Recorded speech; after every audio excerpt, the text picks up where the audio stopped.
Salut à vous, j'espère que vous allez bien. Avant d'entrer dans le vif du sujet, je m'en vais vous inviter à bien vouloir aimer cette vidéo, à laisser un commentaire et à la partager tout autour de vous, car elle permettra de ramener les pas de ceux qui se sont égarés. Elle permettra de gagner une âme et de l'arracher dans la gueule du loup. Durant cette semaine où je préparais ce message, j'ai traversé des moments vraiment délicats et très difficiles, tant du plan de ma santé que spirituellement. J'ai connu des pépins de santé, j'ai connu également des oppressions spirituelles. Et même durant la préparation de cette vidéo, nous avons eu un délestage. Vraiment, tous ces signes me permettent de croire et avec une forte conviction que l'adversaire est caché derrière toutes ces attaques, justement pour empêcher que nous puissions, vous et moi, assommer un coup de massue sur ses œuvres. Soutenez-moi, soutenons-nous, soutenons l'œuvre du Seigneur. Partagez cette vidéo et ne vous retenez surtout pas. Vraiment, partagez-la. Merci. Une porte est un passage clé qui donne accès à une pièce ou à un bâtiment et par extension à un monde qui peut être démoniaque. Et pour ce cas, nous avons le royaume des ténèbres.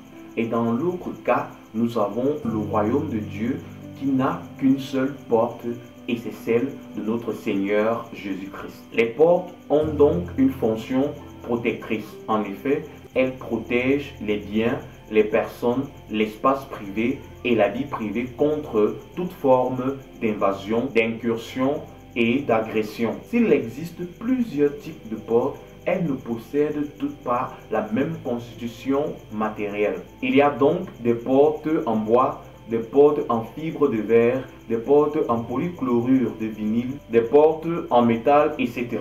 Elles sont toutes des portes, mais n'offrent pas les mêmes commodités. Les amis, si les bâtisses pensées et créées par les mains d'hommes ont besoin d'ouverture, pensez-vous que l'homme, la créature la plus sophistiquée de Dieu, en serait dépourvu? Rappelez-vous de ce que fit l'Éternel dans Genèse chapitre 7, le verset 16. La Bible nous dit que, après que Noé, ses enfants et tous les êtres vivants se soient installés dans l'arche, l'Éternel Dieu, le grand Dieu, vint lui-même fermer la porte de l'arche. Les portes spirituelles ont préalablement été pensées et créées en vue de la relation qui devait exclusivement unir le créé au créateur. Mais le péché, ayant corrompu toute l'humanité, a également dégradé les serrures de ces portes, exposant l'homme à toutes les sortes possibles d'attaques. Rappelez-vous que c'est grâce à l'image du serpent d'airain que les enfants d'Israël eurent la vie sauve dans le désert selon Nombre chapitre 21, le verset 4 au verset 9. Souvenez-vous aussi que c'est par une image que ce peuple attisa la colère de l'Éternel sur lui. Les amis, derrière toute image, tout symbole, tout pictogramme, se cache toujours un esprit qui pourrait vous relier à une quelconque alliance démoniaque. Les amis, si Jésus-Christ est l'image visible du Dieu invisible, pensez-vous sincèrement qu'il existe des images neutres et dépourvues de toute influence spirituelle dans ce monde? La Bible nous dit de veiller et de prier sans cesse. Et Éphésiens chapitre 4, le verset 27 nous le dit encore. Ne laissez pas accès au diable ou ne donnez pas accès au diable. Une fois de plus, je vous souhaite la bienvenue dans cette série d'enseignements intitulée Les 17 portes d'entrée démoniaque. Comme titré, parlons des yeux. Dans quelle mesure est-ce que nos yeux pourraient être des portes? Et quels sont les moyens que l'adversaire met en œuvre afin de manipuler la vie des enfants de Dieu et même la vie des non-croyants? Il existe trois plans sous lesquels il vous est possible d'observer le monde. Le plan naturel, le plan satanique démoniaque et le plan céleste divin. Malheureusement, les 90% des hommes qui peuplent ce monde n'observent que l'univers du plan de vue naturel. Et c'est la raison pour laquelle les Illuminati, les Illuminés, les maçons, les satanistes et entre autres les appellent la masse incultes les appellent le croupeau. Plus loin, les goïms ou encore du bétail. Vous êtes donc considérés comme du bétail. Vous, toutes les personnes qui observent le monde du point de vue naturel et rationnel que du bétail. Voir le monde sous le prisme de la naturalité pure, c'est s'exposer à toutes les formes d'influence. Nous vivons dans un monde d'influence où chaque jour, les personnes investies par des démons ou des démons en chair font tout et mettent tous les moyens en jeu en vue de vous soumettre sous le joug du royaume des ténèbres. Les stratégies se multiplient et il est question de vous soumettre à un halo ténébreux. C'est pourquoi vous êtes à longueur de temps mitraillés et ce à forte dose d'images incitatives, excitatives, envoûtantes, manipulantes, contrôlantes et possédantes. Les amis, le diable utilise les images parce qu'il sait que le matériel visuel s'imprègne très profondément dans votre mémoire, dans votre âme, ainsi que dans votre esprit. L'initiation à l'ultra-jouissance et à ces déjections immorales passe par la vue. Votre vue. Vos yeux sont les lampes qui éclairent votre corps et le diable le sait, raison pour laquelle il recourt tous les jours à l'usage des effets de science. C'est quoi l'effet de science? C'est un concept qui postule que quand l'attention des gens est dirigée spécifiquement vers une idéologie, vers une doctrine, un dogme, un nouveau concept ou sur une partie de leur environnement, ils ont tendance à lui conférer une place et à s'en souvenir au moment de s'en faire une opinion. C'est la raison pour laquelle les stars dans ce monde font généralement des allusions satanistes et des symboles diaboliques dans leurs vidéogrammes parce qu'ils savent qu'au moment où vous allez vous mettre à débattre de l'existence de Dieu, vous allez profondément vous souvenir de toutes ces images d'influence que vous avez eu à rencontrer dans ces vidéogrammes et considérerez plus Satan plutôt que de considérer Dieu. C'est une construction de la pensée. Mes frères, il ne faudrait pas prendre votre adversaire à la légère. Il sait comment inséminer en vous des esprits. Il sait les moyens qu'il peut employer pour vous soumettre entièrement à sa volonté. Regardez tous ces grands penseurs, ces concepts sataniques et diaboliques de la manipulation des hommes qu'ils ont eu à mettre en œuvre. Pensez-vous que toutes ces idées sont vraisemblablement orphelines? Je vous dis non. Il y a un esprit derrière qui guide et oriente toutes ces images et ces agitations que l'on brandit et que l'on force votre conscience et votre subconscience à les retenir. Les amis, celui qui possède vos yeux possède votre âme, votre esprit ainsi que votre corps. Lisons Matthieu chapitre 6, le verset 22 au verset 23. Il est écrit ceci. L'œil est la lampe du corps. Si ton œil est en bon état, tout ton corps sera éclairé. Mais si ton œil est en mauvais état, tout ton corps sera dans les ténèbres. Si donc la lumière qui est en toi est ténèbres, combien seront grandes ces ténèbres? Les amis, comme nous venons de le lire, si votre regard s'habitue à un contenu gaulois, il plongera de facto votre âme dans les ténèbres. La parole de Dieu nous alerte et nous avertit. Nos yeux sont les lampes de notre corps, de nos âmes et de nos esprits.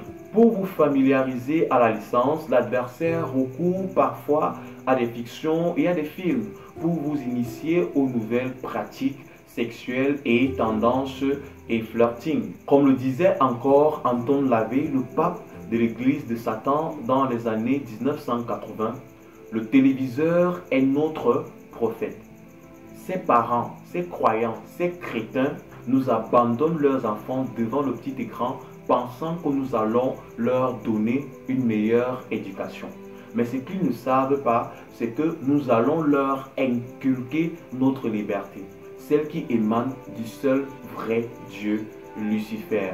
Et à 20 ans, ces mêmes enfants auront notre langage et se rebelleront contre ses parents, ses mièvres parents crétiens. Dixit Anton Lavey. N'est-ce pas ce que nous vivons aujourd'hui, mes chers frères et mes chères sœurs? L'adversaire n'use-t-il pas de ces images-là pour s'accaparer nos enfants, nos frères, nos sœurs et pour briser leur communion avec le Saint-Esprit? L'adversaire est en train de travailler. Nous devons également nous lever pour travailler en tant qu'enfants de Dieu. Il est donc question pour l'adversaire de vous formater par l'image en vous habituant aux choses abjectes rejetées par les Écritures, sachant que cet aplomb noircissique formerait en vous des ténèbres, conditions nécessaires pour que les esprits impurs prennent possession de votre vie et dirigent désormais vos membres. C'est par le biais de ces éléments subliminaux que le diable domine le monde et peut lui imposer des déviances comme valeurs. Nous avons notamment la promotion des pratiques homosexuelles par le lobby LGBTQ, ABCD, EFG, etc. Nous avons la promotion des avortements, des interruptions volontaires de grossesse, etc., etc., etc.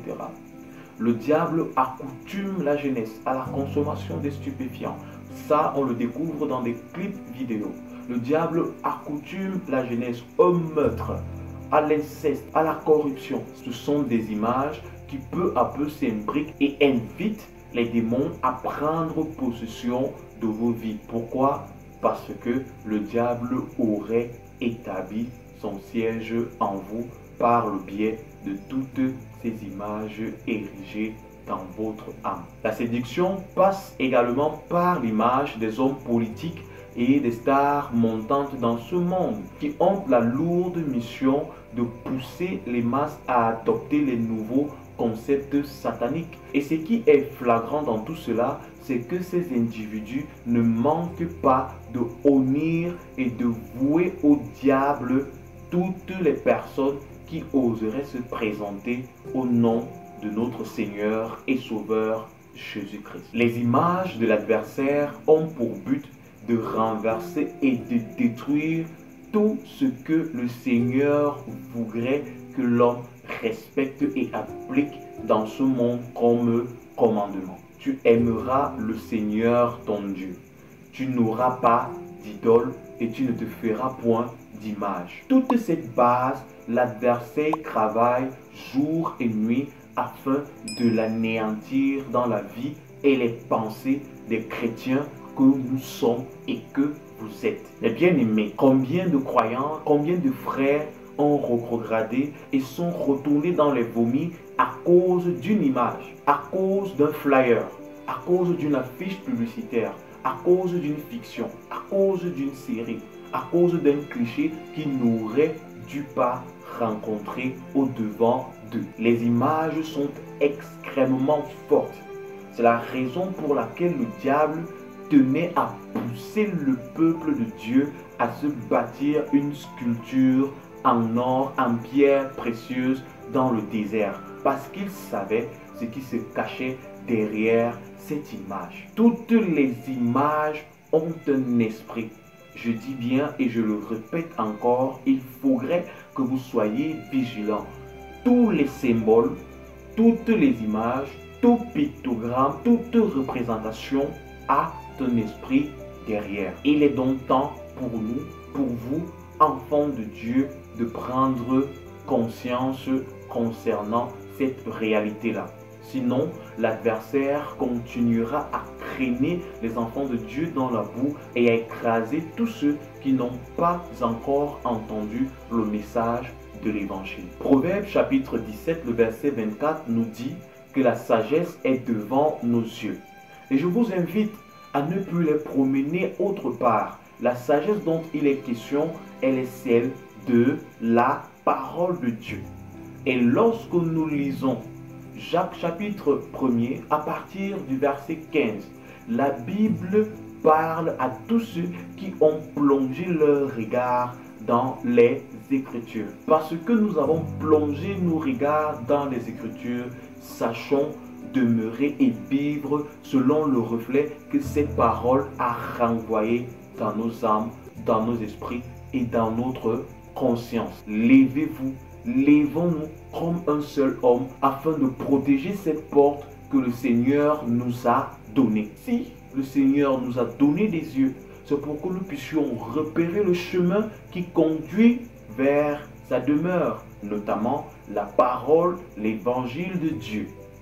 C'est pour que nous puissions distinguer et discerner des clignotants, des phares, des contre-phares qui n'émanent pas de sa sainte souveraineté. C'est pour que nous puissions, par l'aval de l'Esprit de Dieu et sa force et son soutien, avoir la capacité de discerner ceux qui ne possèdent pas l'esprit de notre Maître et qui font semblant d'appartenir à la bergerie, de les mettre de côté et de pouvoir marcher avec ceux-là qui recherchent le Seigneur d'un cœur pur, vrai et sincère. Le diable veut vous posséder. Le diable veut vous guider. Le diable veut vous soumettre à sa volonté. Et ça passe par vos yeux. Je viens également au nom du Seigneur Jésus-Christ vous demander de discipliner vos yeux et de demander au Saint-Esprit de discipliner votre vue. La Bible demande que nous, en tant qu'enfants de Dieu, nous ne marchons pas par la vue, mais par la foi. Ma prière est que le Seigneur te permette à toi qui es en train de me suivre, vous permette à vous qui me suivez de discipliner vos yeux et qu'à compter de ce jour, que vous sachiez marcher selon sa vue et non votre vue. Pour terminer, je vous invite à faire cette courte prière avec moi. Seigneur Jésus, je te prie, discipline mes yeux. Tu me les as donnés comme outil, moyen par lequel tu passes pour changer des vies, pour transformer des âmes, pour méditer ta parole et pour prêcher l'évangile. L'adversaire voudrait s'imposer à moi et chaque jour je lutte pour te suivre et rester sur le chemin. Je te prie, Seigneur, à compter de ce jour, donne-moi la force de demeurer en toi, que mes yeux demeurent sous ton contrôle afin que chaque jour, matin, midi et soir, qu'ils servent uniquement à l'annonce de ta parole, à la promulgation de tes préceptes et à la délivrance de ta vérité. Donne-moi le discernement qui vient de toi, afin que je sache positionner mes pas et marcher dans ce monde selon tes pleins désirs.